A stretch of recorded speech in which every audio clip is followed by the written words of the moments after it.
Hello garden friends, and welcome to my Central Texas oasis. Today we're going to be talking about Goth gardens. First, what are Goth gardens? Some elements of a Goth garden include metal elements and sculptures and things like pointy arches, which can be incorporated into your Goth garden as pointy trellises or garden gates. Also, gray stone has a really prominent spot in this style. And plants. Not only is it about the color of the blooms or foliage, but also about the architectural qualities. So, for example, spent coneflower seed heads would fit very nicely with this style because they are pointy and dark. There are quite a few black flowers out there, and you may Google black flowers for an easy breezy listicle of all the black flowers that exist, but not all of them will do well in a warm climate. I am in San Antonio, Texas, which is zone 9A, recently rezoned from 8B, and I am going to show you 15 black Goth plants that you can realistically grow in a climate like this. So in this video, I'm going to show you 2 cool season flowers, 2 year-round stunners, 4 spring and fall flowers, and 7 plants that thrive in the summer. I will put timestamps on the timeline so you can go to whichever season you want to go to. Without further ado, let's get into the list, starting with cool season flowers. First cool season flower are dark velvet pansies or black beauty violas. These are my absolute favorite black flowers because they really do appear black and have a wonderful velvety texture to their blooms. This flower blooms in winter and spring. Established plants can withstand temperatures down to single digits. In Central Texas, they will last through the winter up until early spring. They will start struggling when the temperatures start consistently exceeding 70 degrees Fahrenheit, especially if the nights are also hot. They need full sun, which means 8 to 10 hours of direct sunlight for best blooms. And they also need rich but well-draining garden soil. So the recommendation is to plant them in raised beds or containers if your soil is heavy clay and doesn't drain well. Number 2, Dianthus sooty. It has dark blood red blooms. Dianthus are also called Sweet William because they smell really nice. Also, they are related to carnations, but they themselves are not the same as carnations, which always confuse me. Dianthus blooms in the cold season, but is generally a perennial as long as it doesn't burn to a crisp in the summer. These flowers have slightly different hardiness levels depending on the variety, but generally they all can take a mild freeze, although not all of them will survive when it falls significantly below 20 or 30 degrees. In the summer, they go dormant above 85 degrees Fahrenheit. Just don't completely forget about them so they don't die, but don't overwater them either. They need morning sun and afternoon shade, which is pretty much non-negotiable if you want them to be perennials. They need regular watering, but they cannot take too much moisture or prolonged periods of wetness in the roots. So, like with almost all plants, they need well-draining soil. Now, let's move on to plants that provide year-round Goth-style appeal due to their foliage. First, we have black mondo grass, which looks like grass, is named like a grass, but is not technically grass. It's actually from the same family as lilies. That unfortunately makes it harmful if ingested by pets, and I, for example, cannot have that in my backyard because my dogs like to chomp on grass as a pastime, and this would be an obvious risk. Anyway, black mondo grass grows in mounds that grow up to 1 foot tall and wide. It is grown for the foliage, but it may bloom with small purple flowers in the summer. It's also a newer cultivar, so tips about growing it in Texas don't really exist yet, at least not that I could find, but its green cousins really like it here, and they tend to thrive in shade and even full shade. It should be evergreen, or technically ever black. It requires rich and well-draining soil, which honestly is a theme with most of the plants we're going to go over today, so prepare to hear that a lot. Number 2 year-round plant is Ajuga Black Scallop. It has dark chocolate-colored scalloped leaves with purple and green undertones. It spreads, which makes it an economical ground cover, although in my garden so far it has failed to do so, even though it was one of the first plants that I planted. I think it's because it gets too much sun and not enough moisture in the summer. It blooms in spring and early summer with purplish, bluish spikes of flowers. It's a perennial in all of Texas, and it makes it intact through the winter, and it doesn't care about frosts. In severe deep freezes, the leaves may start looking a little bit worse for wear, but they will rebound from the roots with the first onset of warm temperatures. As for sun requirements, only part shade or full shade in South and Central Texas. Ideally, you can plant it somewhere where it gets morning sun, but it gets shade in the afternoon. Otherwise, it may not do so well. It requires regular watering in the summer, so it can be really nice to plant it next to where your AC unit drains, which often tends to be on the side of the house this plant wants. The more in the shade it is, the less watering it will need. It also needs well-draining soil, otherwise it might experience root rot. Now let's move on to plants that bloom in spring. First, we have Black Bearded Iris, the variety Black is Black, Old Black Magic, and many more other varieties. Just Google it and see what you like the most and what's available in your area. Irises bloom in early spring. They are perennial in Texas. Their leaves may decline and brown as the plant goes dormant in the summer, but it's not dead, just sleeping. New leaves emerge from the rhizomes in spring. Irises need to be dug up and divided every 3 to 4 years to prevent overcrowding and to keep them blooming at their best. And you know what that means? Free plants. Irises do well in shade, especially dappled shade or morning light and afternoon shade. They need, of course, well-draining soil. They are mostly drought tolerant, but do make sure to water them every now and then in periods of prolonged drought. Next, Black Peony Poppy. It's a frilly, deep burgundy poppy that looks just like a peony. I have seeded them in my own garden, and I am looking forward to seeing how they come out. They are expected to bloom in early spring and then go to seed when it really heats up. The seed heads are a nice element on their own, so you may leave them in your garden. Just be aware that this way the seeds will scatter around and the poppies will come back from seed next season in random places. So you can also collect the seeds yourself and spread them exactly where you want them. Note that depending on what's growing in the area, the poppies might hybridize with other poppies, and in that case, the offspring won't be the same as the parent, but that may not happen if no compatible poppies grow in the area. With poppies, you want to direct sow them into your garden because they don't do well with transplanting. They do well in containers though, as long as you seed them directly into the container.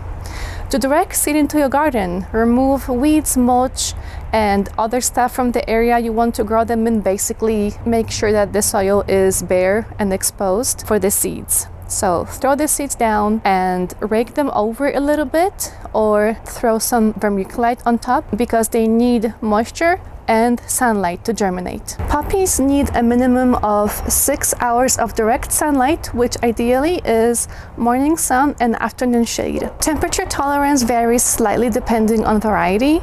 It can be between 0 and 20 degrees at the lowest end and 75 at the highest temperature at which they will bloom and do well in general. Poppies are not picky about the kind of soil that you put them in as long as it drains well.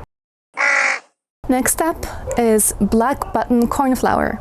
Quick note that gomphrenias can sometimes be called bachelor's buttons, just like the cornflower, but these are not the same thing at all. Right now I'm talking about cornflowers, which are also not the same as coneflowers. It's pretty confusing. Anyway, bachelor buttons are annuals.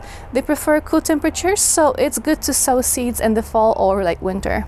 They bloom within 65 days of emergence, which is pretty fast. If you keep that heading, they may continue blooming up until early summer.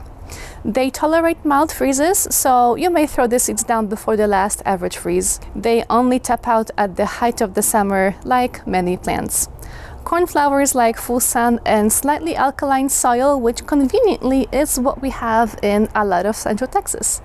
They are very drought tolerant, so be careful not to overwater. Bean runner Black Knight. It's a very dramatic edible plant which blooms in blood red and yields bean pods that are inky black. Runner beans tend to be a little more work to eat than green beans because they have strings that you want to take out, although I am not sure about this particular variety. Note that runner beans and green beans are completely different plants. Let me just read you the very informative description from the website Rare Seeds, where I first saw this variety. A scrumptious edible ornamental with scarlet red blooms that yield inky black beans. The young tender pods make superior snap beans. Allow the pods to swell and beans to mature, and you will be rewarded with a culinary delight. The dried beans are a deep obsidian color, and their flavor and texture are fantastic. Runner beans are sensitive to frost, more so than green beans, so plant them into your garden only after the last frost. Their ideal temperature range is 60 to 85 degrees. You can start it indoors to get a head start on the season before it gets too hot, but be sure to properly harden the plants off and handle the roots with utmost care. You can also do a second batch of this bean in late summer for late fall production. This variety is supposed to start producing within 65 to 80 days after the sprout. Provide them with at least 6 hours of direct sun and rich, fertile, and well-draining soil. They need a lot of watering, especially during the flowering and fruiting stage, so I recommend setting up an automated irrigation system which will keep on top of the moisture needs and will also soak the soil much better than a hose can. After all the spring flowers go to seed, there are still a lot of Goth-themed plants that will grow in the hot southern sun. First off, we have mangaves, such as Mangave Black Magic, but you can also Google Black Mangave and see all the different varieties that are also very dark. Mangaves are an accidental hybrid between Manfredas and agaves.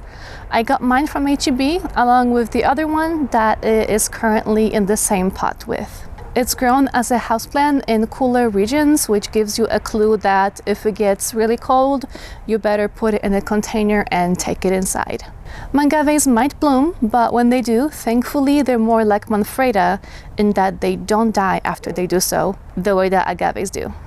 These plants are tender perennials, so protect them when temperatures are predicted to go down to about 35 degrees and take them indoors for when heavy freezes are predicted. Mine sustained some freeze damage last winter, but it actually recovered.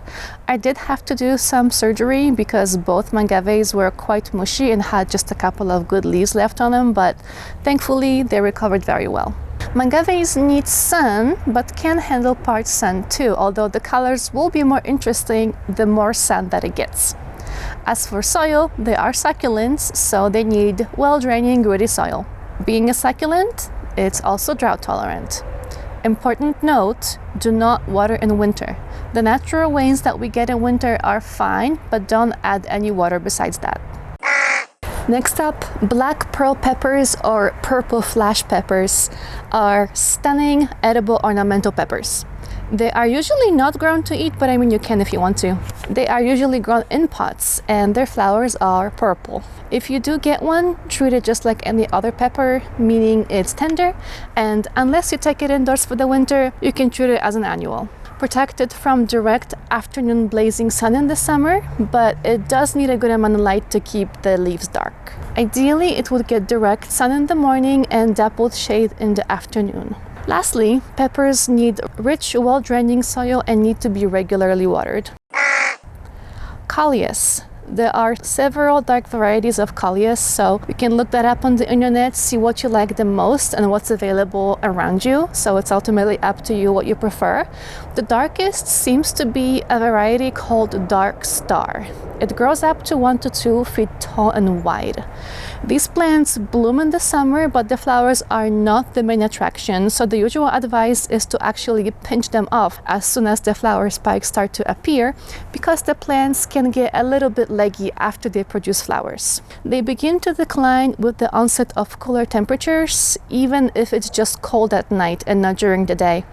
They need regular watering in the summer. It's a perennial in zone 11, so unless you are dead set on overwintering indoors, you may do so. But most people treat callias as annuals because they are easy to grow from seed and cheap to buy starts from nurseries.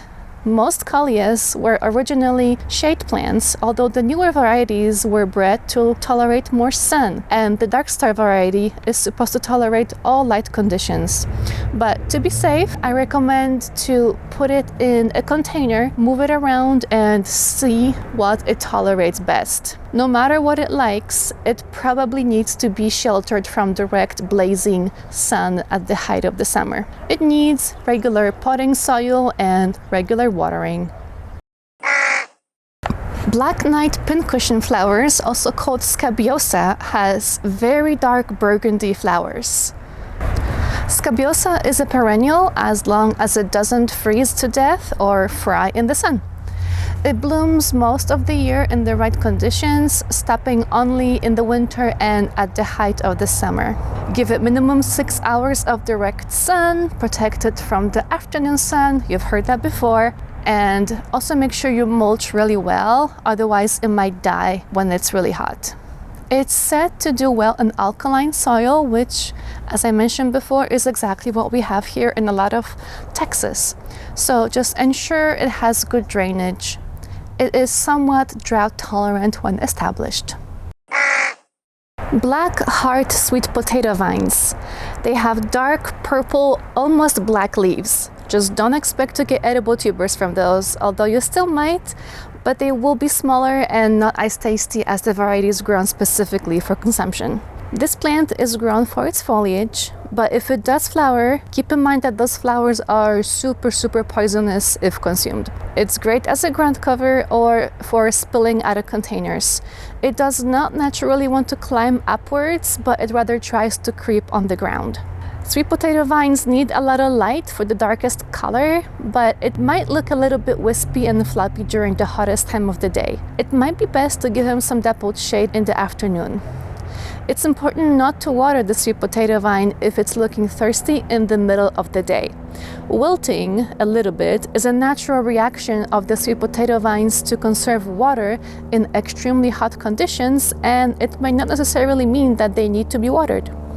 If the leaves continue looking floppy closer to sunset or before sunrise, then you can consider them thirsty and water, but otherwise don't.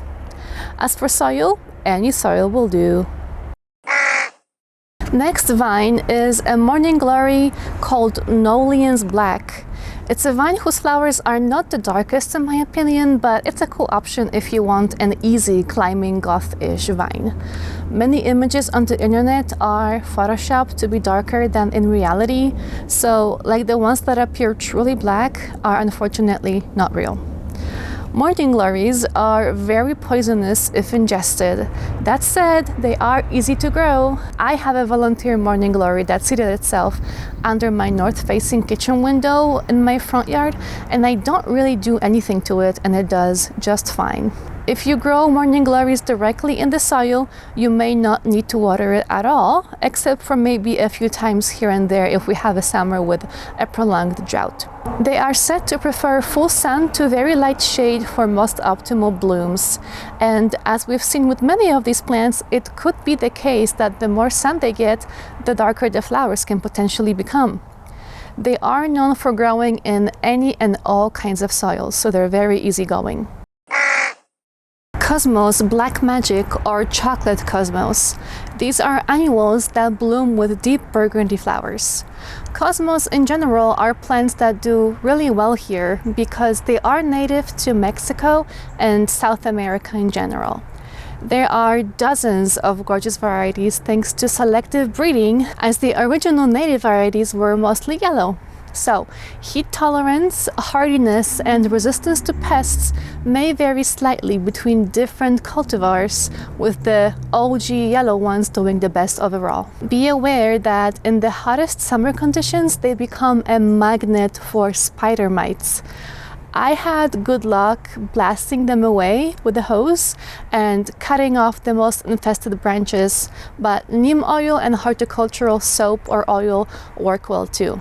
These are not freeze hardy, but they will keep going up until it gets really cold. Mine kept going until January this year. Cosmos is supposed to love it super hot since it originated south of where we are, so it's supposed to thrive in the hottest summer heat. They also don't tolerate waterlogged soil. Those were plants that most gardeners can grow in a hot climate, regardless of how experienced they are. I do, however, have some bonus plans for you if you are an experienced gardener and want a challenge. There's, for example, the classic dahlia. Growing dahlias is something suited more for an experienced gardener or an owner of a green thumb because Central and South Texas are not the ideal climate for them. Many varieties have been tested and are known as suitable for hot climates, and Prince Noir and Juanita are the darkest of those heat-tolerant varieties. However, not all of dahlias have been tested in hot climates, so if you are up for testing them yourself, then that could be a very interesting experiment for you. For a truly goth vibe, you can try your luck with black satin dahlia. One blog from North Carolina I read said that that plant did really well in the climate, but it is much hotter in Texas than it is in North Carolina, so try at your own risk. You need to do a lot of your own research on how to do dahlias in Texas. I have not tried growing them before, so I can't really be a resource, at least not yet. Dracula celosia. A small, unique annual. It's a relatively new variety that has not been extensively tested in our climate, so your mileage may vary. It blooms in the summer, and in fact, it is said to handle our unforgivable heat waves with ease. It is tender though, meaning it dies once the temperature gets too cold. They require full sun, and the more sun, the darker colors come out. So if you want the goth aesthetic, you need to put it under full blast. This celosia also needs moist, well-draining soil. You should be able to grow it in heavy clay as long as you amend it before growing, apparently. The only catch is that they need to be watered regularly, so an automated watering setup will make it much easier to keep them alive. You may have seen on the internet Tulip Queen of the Night. It has very dark, almost black flowers. It's an annual in Texas, so it finishes blooming in spring, and then after that you have to get rid of it and get new bulbs for next year. The bulbs need to be planted in November or December once temperatures are consistently about 50 degrees. This type of bulb can be a little bit tricky to grow in Texas. I like to refer to a website called Southern Bulb for what bulbs are fine to grow in this area, and I don't think they carry that. So I would say go for this particular tulip if you are an experienced gardener and if you have experience growing bulbs in our climate. These plants bloom in early spring and are gone by the time it gets hot. Plant it in full or partial sun and provide it with very well draining soil because you don't want the bulb to rot before it has a chance to sprout. What I also put on the list of plants for a more experienced gardener is black elephant ear. It grows up to 4 feet tall and 3 feet wide. It has gigantic leaves. Its tubers are edible and actually known as taro, although the leaves are toxic. Elephant ears may be tricky to grow for beginners because it's easy to overwater them in winter, which leads to root rot and subsequently death. You can also damage it and cause rotting down the road when digging up the corm for the winter. And because they need indirect light only, selecting an appropriate site to plant it can also be a challenge. All these issues can be avoided if you grow in containers because you can just move the container if the plant seems unhappy. Elephant ears cannot handle freezes, so it's definitely not a set it and forget it kind of plant unless you live in a climate with no winter freezes whatsoever. Elephant ears are grown for for their beautiful leaves and usually do not bloom. They are tender perennials that grow from corms, so either keep them in pots and move indoors for the winter, or dig them out of your garden before freezing temperatures. You can then store elephant ear corms indoors at 55 to 60 degrees Fahrenheit in a cardboard box surrounded by dry sawdust or dry peat moss until after danger of frost has passed. As mentioned before, they cannot handle direct sun, so especially in Texas, keep them in shade. As for soil, they need rich and moist soil and also well draining because, again, you don't want the tubers to rot. Alright, we made it to the end of the video. Let me get back to my regular self. I hope you got some inspiration, and I really would like to see which plants you're going to grow this year in terms of goth plants. And let me know if there are any goth plants that I didn't mention. I'm also really curious about dahlias, so if you have successfully grown dahlias in Texas, please comment down below, let me know how that went. Please like this video if you liked it, subscribe for more gardening videos, and stay tuned for my future uploads. I'm probably going to make a video about moon garden as well, which is kind of the opposite of goth garden. So if you're interested, subscribe and stick around. Thank you again so much for watching and supporting the channel, and I will see you in my next video. Bye!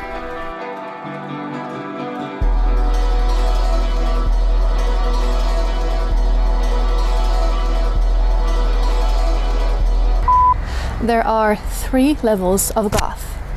There's the medieval Gothic, there's Victorian Gothic, and goth girls.